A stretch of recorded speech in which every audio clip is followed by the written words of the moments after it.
I'm Denton Koyman. I'm representing the Malden chapter of the Missouri Veterans History Project. I'm interviewing David Shaw of Malden, Missouri. It is Wednesday, December 20th at the Boot Hill Youth Museum in Malden, Missouri. Also present with us is Mitch Green, who is operating the camera, and Patsy Rublin, which is doing the log. This interview is being conducted for the Veterans History Project at the Library of Congress. All right. What is your first, middle, and last name? David W. Shaw, Jr. Your date of birth? 12/28/24. And what branch of the service were you in? Army Air Corps. Highest rank? Sergeant. Sergeant. And did you serve during a war or conflict? That's in the war, a conflict in the Marianas, yeah. That was during World War II? Do what now? During World War II? Yeah, World War II. Okay. From 1943 to 1945. Okay. All right, we're going to start now. Are you ready? Where and when were you born? I was born in Parma, Missouri, in December the 24th, 1928, at 10 o'clock at night. 10 o'clock. So you got a birthday in 4 days. Oh, well, Early happy birthday. Yeah, that's 3 days after Christmas. Who were your parents and what were their occupations? My dad was in the Shaw Brothers garage at Parma, Missouri. Him and his uncle owned the garage, and that's what he done all of his life. And of course, I got into a bunch of that stuff, mechanics and stuff. But that's not got too much to do with the war. Yeah. But Okay.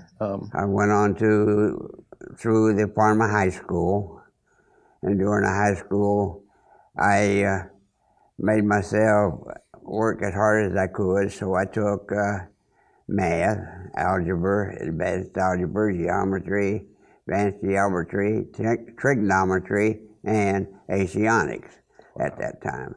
And I'm pretty sure after I graduated in 1943, in May, 2 weeks later, Uncle Sam called me, says, "Come on."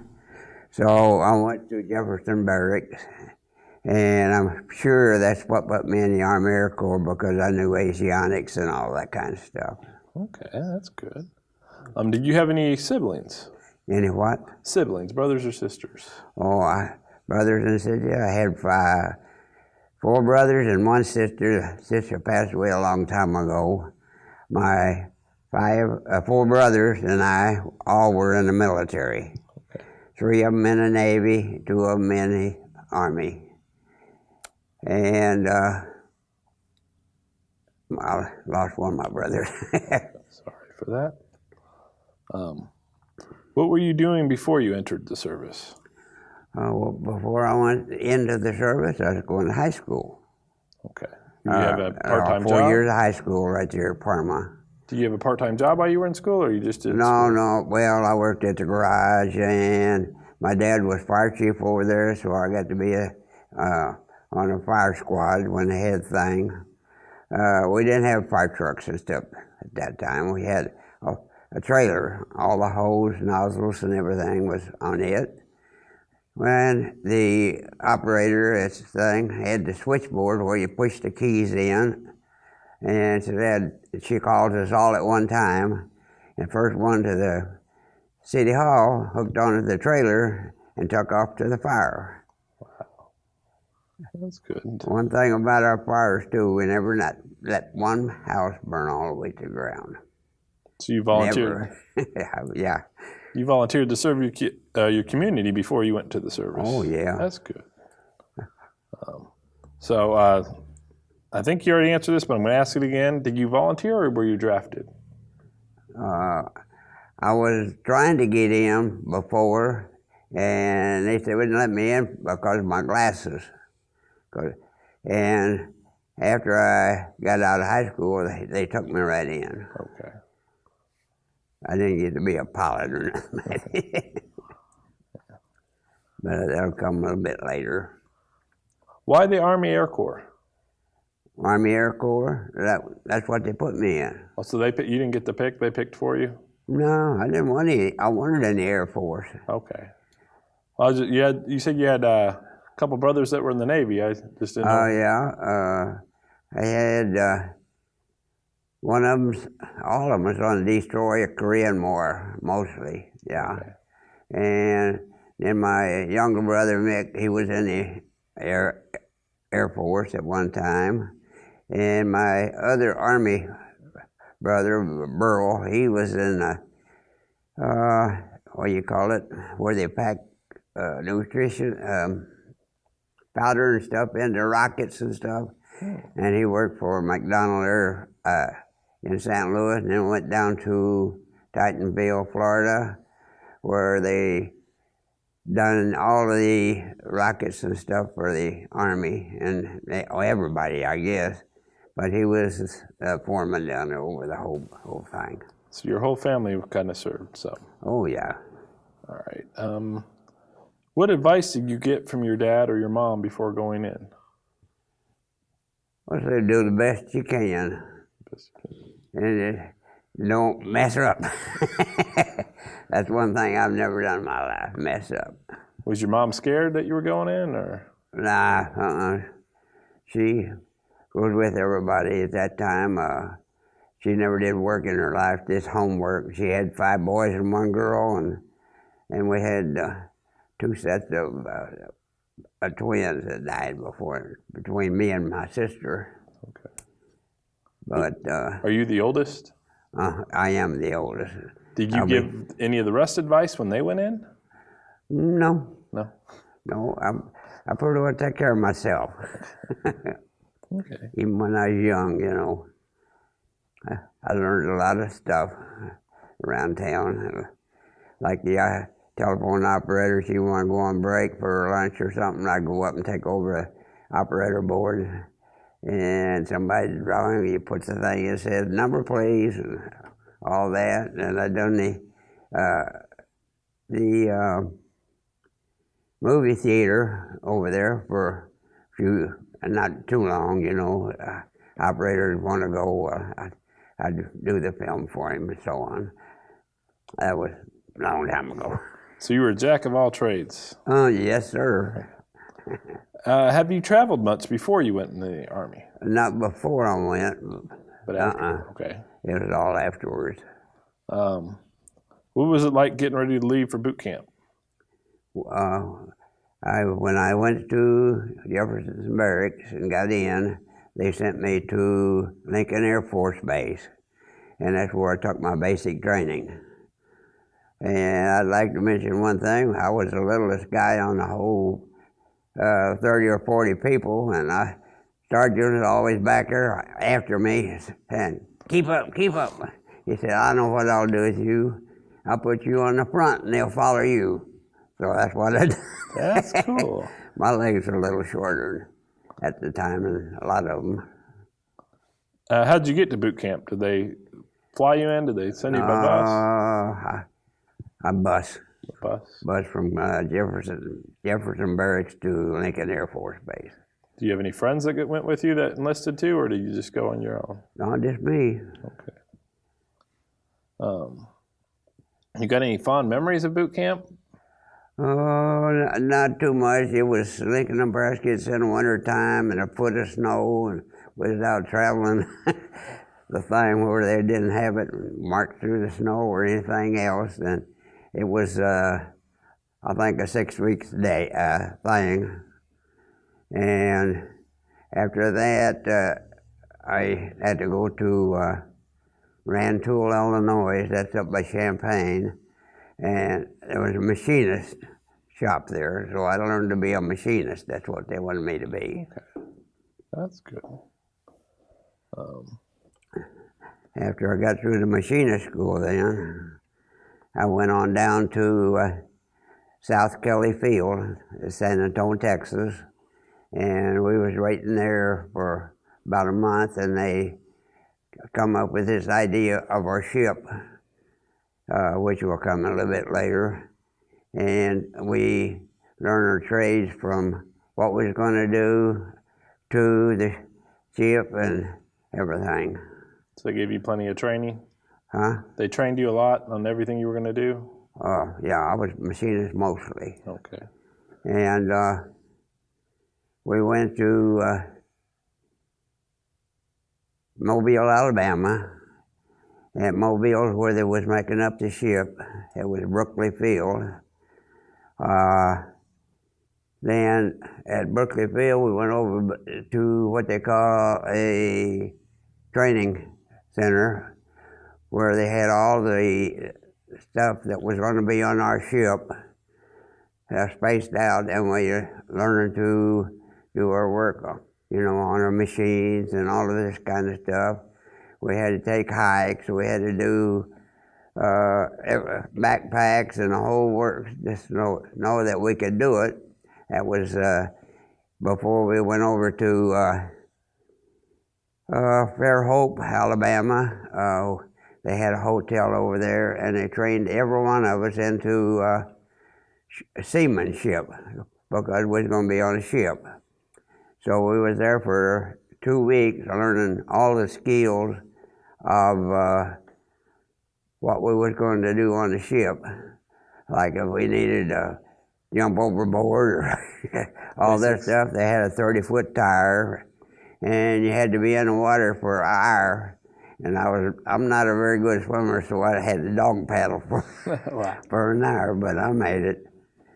And a couple of times there, they needed a bus driver. There were 60 of us people from Mobile over to Fairhope, which is about 20 miles. I got to get behind the wheel of a great big old transport. That's cool.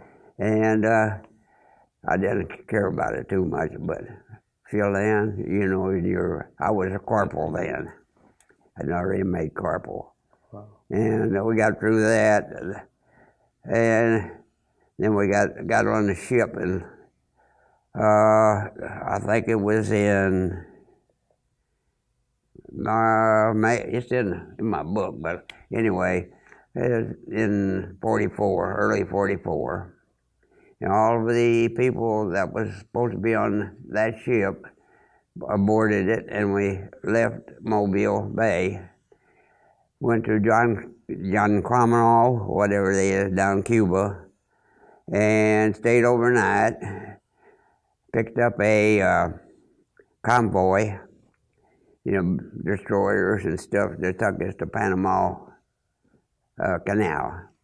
Okay, we went through the Panama Canal, which took us almost a day. And if people don't know, Panama goes from west to east, not east to west, because Panama is crooked down there. Anyway, we got through that, and we got out in the Western Pacific, down by the equator, for 30 days. We was in it before we got out to our destination. And in the meantime, they had some fighters from one of the islands out there dive at us, and put us on tactics for our gunmen. We had 22 Navy people that took care of the guns on our ship. And we had merchant marines that took the ship from here to where it was supposed to go.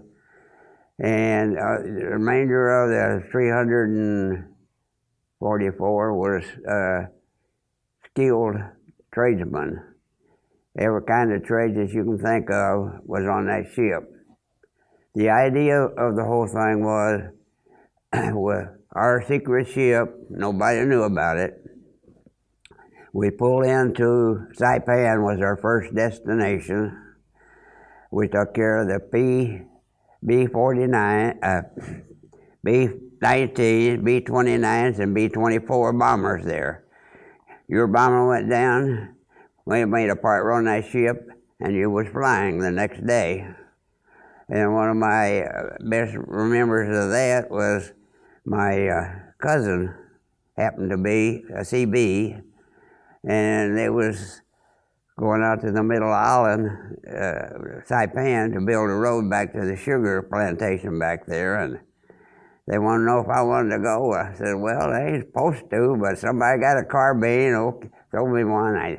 So we went out through there, and I don't know whether I'm supposed to say this or not, but about halfway out there, a bullet come by and just grazed my thing. This is enough to bling blood. If it had been that much more, this boy wouldn't be in here. We wouldn't be doing this. Them CBers shot that Jap right out of the top of that palm tree.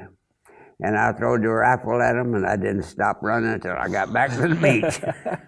And I never did report this because I was out of what I was supposed to be doing, you know. So it took you a month for your ship to get there, but then you guys were stationed on the ship while I was there, all your machines, all equipment on it? machines, all my eatings, all my everything was done on the ship.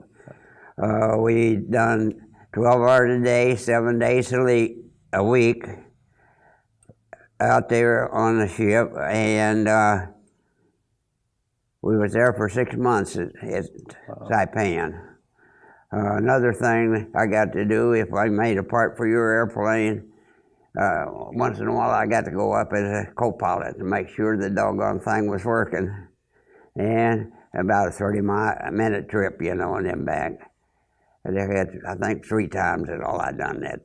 They took different people.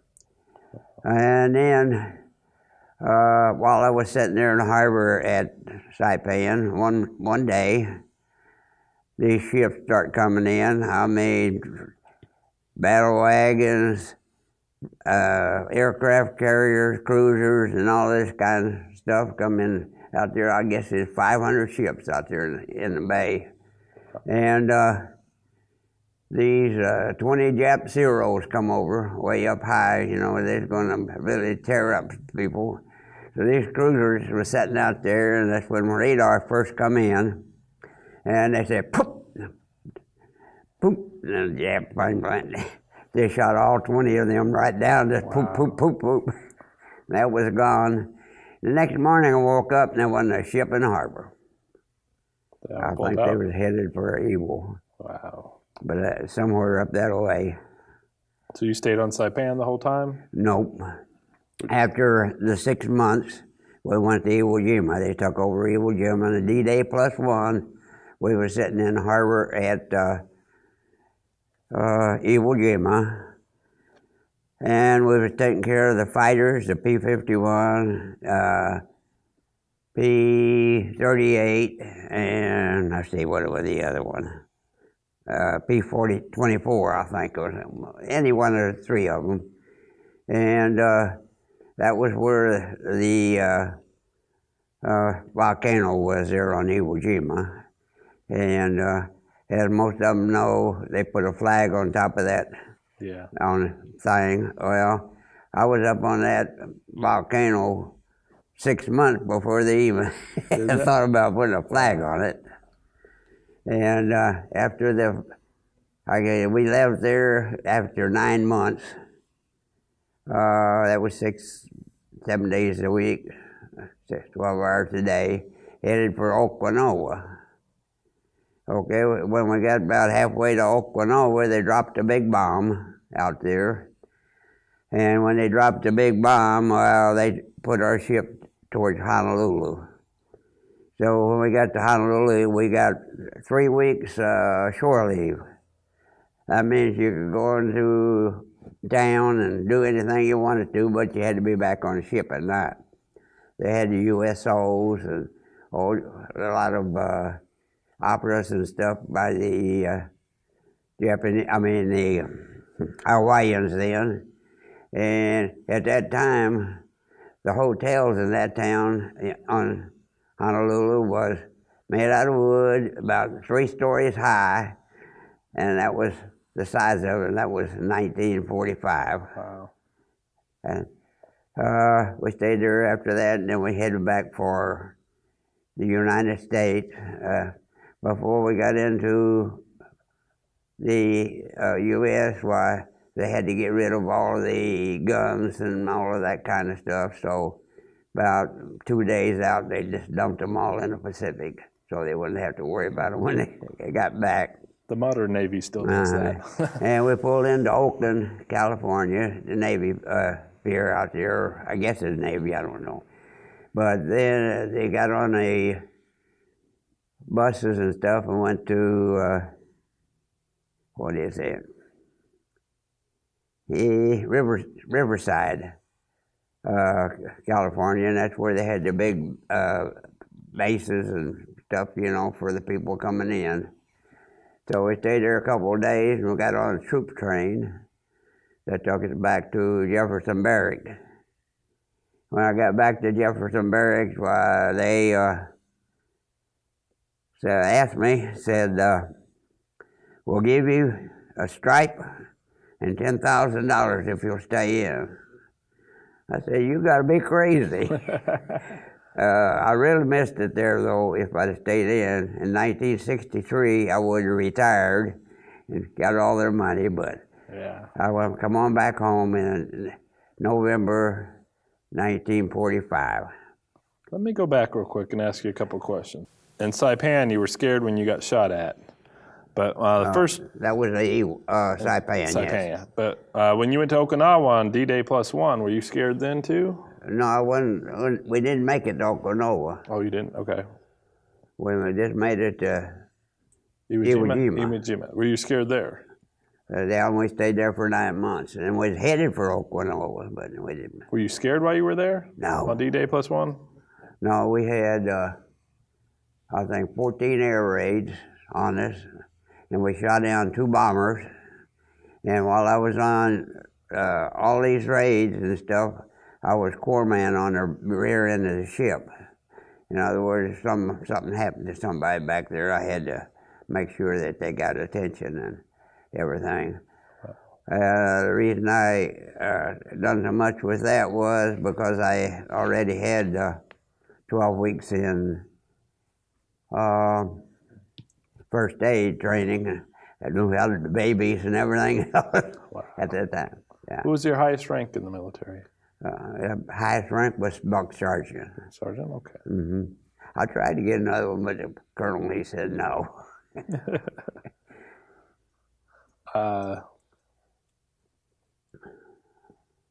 Tell me about your superior officers. My superior officer, the one that controlled the whole ship, was Colonel, and his name was McCoy or something like that. I forgot it. It's been too long ago. It was 73 years.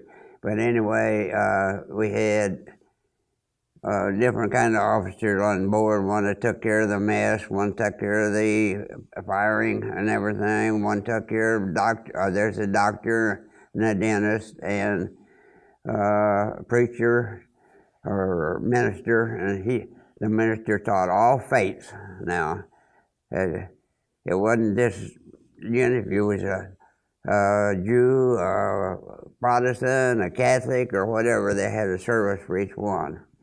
And I missed a big thing, though. While I was in high school, I was in a band. So I've been in band through high school, and I played in band in Parma Town Band and Malden Town Band for a long time. And when I went, well, I took my sax with me, and we had a band on the ship. So I played in a band on the ship for all of this time. They'd have a thing to get together, and they had services and everything else, you know, to keep the guys. We had our turkey, too, on Turkey Day. Did you have any time off during the service other than that one time in Hawaii? Only time I had off was when I left Rantoul, Illinois. I had a delay in route of 1 month before I went to South Kelly Field. And in that time, I eloped and got married. I was 19, and my wife, she was 17, so she was kind of underage, but we got permission. Her mother and dad didn't like it too much, but they fell in the thing. Did she write you plenty while you were gone? Did a what? Did you get a lot of letters and packages and stuff? Oh, mostly just letters. It took too long, get them from Malden to Western Pacific in about a month. Wow. And then my letters was about the same, going back. I didn't get too many, and I had a daughter while I was overseas. In 1944, my first daughter was born. And then when I got back, I had another daughter. And that after the war and everything, though. Then I had 2 sons on top of that later on. Wow. When I was working for GM in Flint. That's good. What was the food like on the ship? All that time you were out on the ship, what was the food like? Food? Yeah. We had good cooks. You did have good Now, okay, there's another subject too. Even though you're a sergeant or anybody on the ship, you had to have a day working in a mess hall. In other words, you know what you done in there, but they assigned you and that's what you done. Maybe I done it 3 times during the whole 6 months, but because there's 344 people on our ship. But this took care of all of the extra people that needed. They had the cooks and they had the ones that done all of that. And we just went in and served and put the food out and all of that kind of stuff. You said you did 1 turkey day out there. Did you do any other holidays? Oh, no, we done all the holidays. No, well, I don't know what we done on Christmas. That didn't pass my mind, but I know we was happy because we had turkey and all the trimmings on Thanksgiving Day.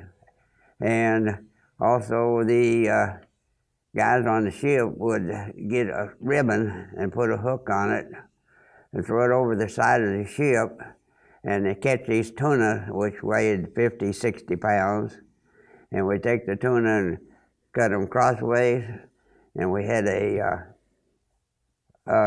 heat treating shop down in the ship. Throw them all in the pan, cook them things up, and there wasn't anything better than tuna with ketchup on it. Fresh tuna, that's good. Do you have plenty of supplies when you were out there? Oh yeah, we had a ship that when we left, we filled up. I think it was in Panama. We pulled into the Navy dock there, and they filled us up. And we pulled into an Army dock, they'd fill us up. So they took care of you. was well equipped with food, and we had our own water. And one of the things that we had on this ship was oxygen making things, and we had to do 100 tanks a day for the bombers because they went up so high. Yeah. We had to get them from the ship to shore every day, 100 out and 100 back in. So we had LS something anyway, them plus the ducks, the water things. We had 3 helicopters on the ship that stayed up there, and they ferried parts through the shore from the ship. We lost 1 helicopter though. The guy took off and the thing quit. Oh, dang. So the seaman that was up on deck drove about 40 foot into the water and went out and picked him up and brought him so he was able on to the save boat. him? Yeah. That's good. Did you have any good luck charms or any superstitions when you were out? No. I took care of myself. And I didn't put myself out in harm's way, but nobody on our ship got hurt. Or the doctor did come down to the machine shop one day, and he said he wanted me to make him up an instrument. And I said, well, tell me what you want. So I made him up an instrument. It took tonsils out. So the doctor done his thing, and he said it worked perfect. I said, well, good. He was captain. Wow. The doctor was. That's interesting. Did you get any tattoos or anything that servicemen get? Never. Never? Yeah, I don't do that stuff. Okay. Do you recall any particular funny event, good time? Is there any memory that sticks out the most to you? No, not too much. One big memory was when I was on the top of the volcano before they put the flag up there. They didn't put the flag on top of that till 2 weeks after we left. Wow. But I've been to Washington, D.C. 3 times now, and the rocks on top of that Iwo Jima memorial are from that volcano. Wow. I did not know that. That's good to know. We all know the military is like a brotherhood and stuff. Did you pull any pranks on your brothers? Did you have a good time when you had downtime? Yeah, roughly. You go out to USO. That's about the only thing that these people could go to and really have a nice time. That's good. Did you bring back anything special from overseas? I got some stuff in my book. While I was on Saipan, I would go out on the island and have an old wrecked Japanese plane or something, so I'd take one of the things off that says little silver plates or whatever they was. I got 2 of them, and I did find some Japanese money while I was there. I got that in my book. And I came and kept them for keepsake, but I don't know whether I could do anything about selling them or not, you know. No. Hey, that's beside the point. They're for memories. Yeah. So how long were you in the service in total? From May 43 to November 55. 55. To about 2.5 years. After the war and after your service, were you able to get back to a normal lifestyle, or did it take some transition? Well, I'm a guy that can do just about anything. So when I got back to Parma, I had about 5 different jobs keeping up what I was doing, and they had a GI Bill then where you could go learn to a trade or something. So I took up building houses and stuff like that. So that's what I done while I was off. One of the things, part-time, from the ground up, I built a house all the way. And it took me about 3 months, but I done it all by myself. Once in a while I had one little kid come over and help me. But anyway, when the total price of the house was $4,300 when I got it. Wow. Big difference now. Oh, yeah. Do you still have any of your old uniforms or anything that you keep? No. No medals, no ribbons, anything like that? No. Okay. I don't know where I couldn't even find my saxophone when I got home. Wow. It got gone out in Oakland. What do you have here to show us? You have 2 books here you want to show us? Well, they got what you call it? You said you couldn't see them very good on the tape. No. Maybe one of them things over there would show you, but this one right here is when I went on the honor tour to Washington, D.C. on October the 11th, 2011. We got to go down, left on Friday night and had an escort from the Poplar Bluff. The motorcycle honor squad took us with the state police out in front. And we went all the way from there to St. Louis, checked in at St. Louis. We got what do you call these, bagpipe people that took us down to our plane and everything, and everybody was just cheering us on because we was going, got on the plane. I got into Baltimore, Maryland that evening, and there's a bus waiting for us there that was going to do a whole trip. There's one bus, there's a tour bus. We had 29 Guardians and 30 World War II veterans on this plane. First thing they done, they took us to this seafood place. When we went to the seafood place, everything on the menu was over $30. Wow. So this was all free, and it's sitting right there in the harbor with boats all over there where they stored them, and stuff.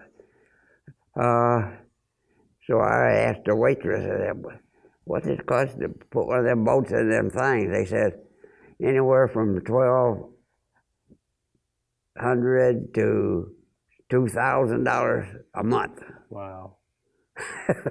Somebody in Baltimore was making money.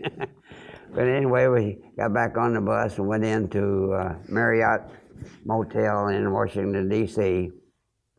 And they signed us the room. One guy was my buddy.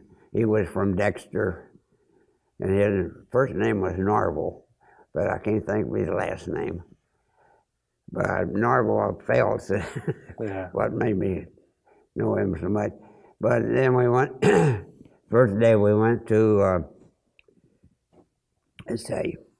went over to see all of the monuments,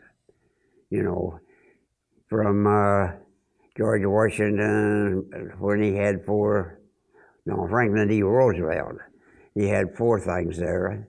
Then we went on up the path to the Korean War, the Washington Monument, the Vietnam War Memorial, and I did have a daughter that was a registered nurse out of Flint, Michigan. She was going over to Vietnam to fight her thing. So her and the last minute, my daughter didn't go, but the other one got to go. She was from Detroit, and she was a nurse on a helicopter, and she got killed, and her name was on that memorial. So I know where it's at, because I've been there 3 times. So I know Washington pretty good. You got to meet General Colin Powell there? And yeah, when we got out there to the next day, that was Saturday, they took us to the World War II Memorial, and we're sitting there by the fountain, which had 430 stars on it. Each one of the stars represented 1,000 military that got killed during World War II. And Colin Powell come up, and he gave us a big talk and everything. So as you see, Colin Powell put his hand on my shoulder, and we shaking hands and so on. And I said, I want to ask you a question. He said, well, go ahead. I said, why didn't you run for president? He says, I didn't because they lied to me. I said, he said, just leave it at that. But fond memories, everything in there. There's a lot of pictures in the book, that's different things. And What's the other book on your ship? What's that one? this is our ship book.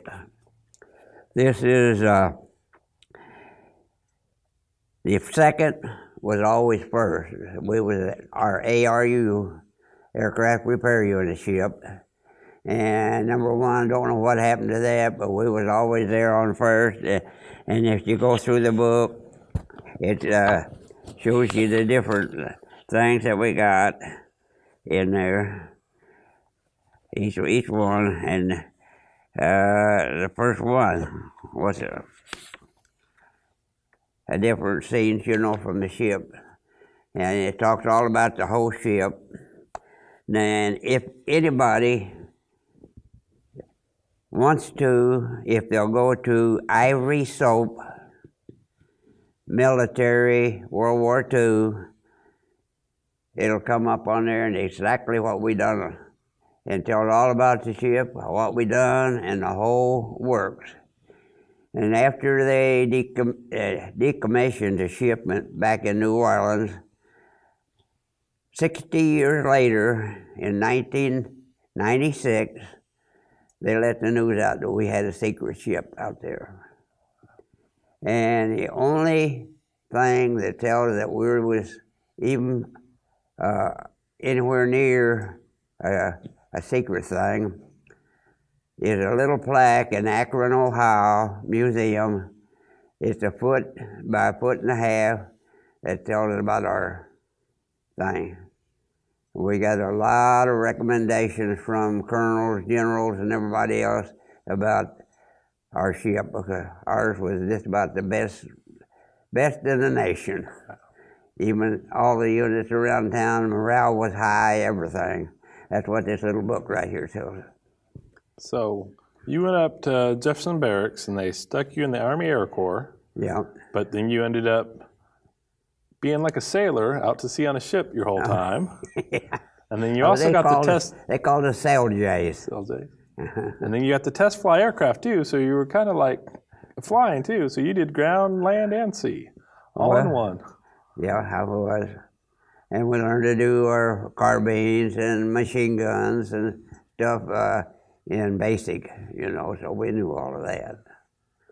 We didn't know nothing about seamanship till we went to seamanship school.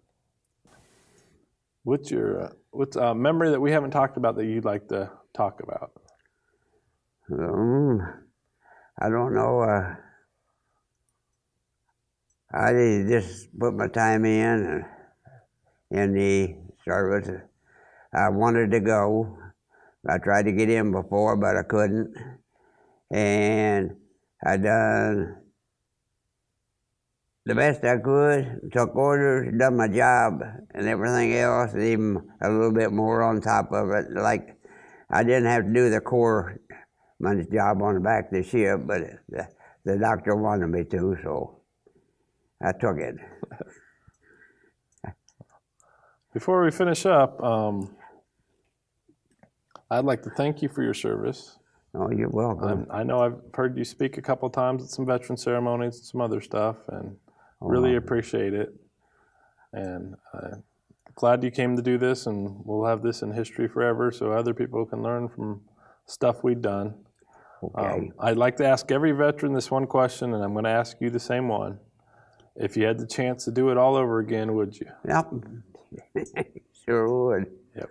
That's the same answer I get from every veteran. The things I don't like nowadays is the way people are trying to treat the nation.